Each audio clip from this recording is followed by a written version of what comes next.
I just got off a call with a client and I'm about to give y'all some wisdom for free. Client is dealing with some friendship problems and we've all been there.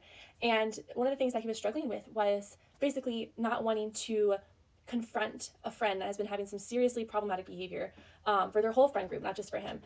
And he was worried that there would be a ripple effect in their friend group of basically calling out this behavior.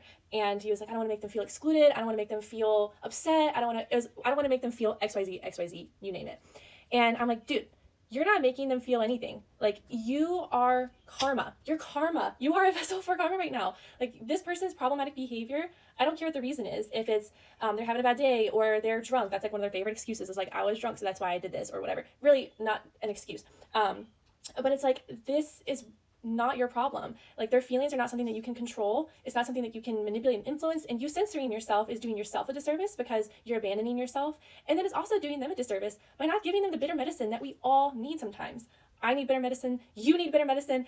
Everybody needs their medicine bitter sometimes. And that's the only way we can really square up with stuff and make changes. If we are being allowed to misbehave or allowed to do all kinds of messed up stuff and not have any consequences, it's only going to get worse. I mean, look at our country. So all that to say, this is something that, like, you're not being the bad guy. You're not being evil by being honest and being honest about what they're doing wrong and how it's affecting you and how you're feeling anxious to hang around them or whatever the case may be, or just calling out their behavior as something that is not something that can just be excused. But there needs to be real accountability and real change. I always say, and I'm sure you heard this before too, but changed behavior is the best apology.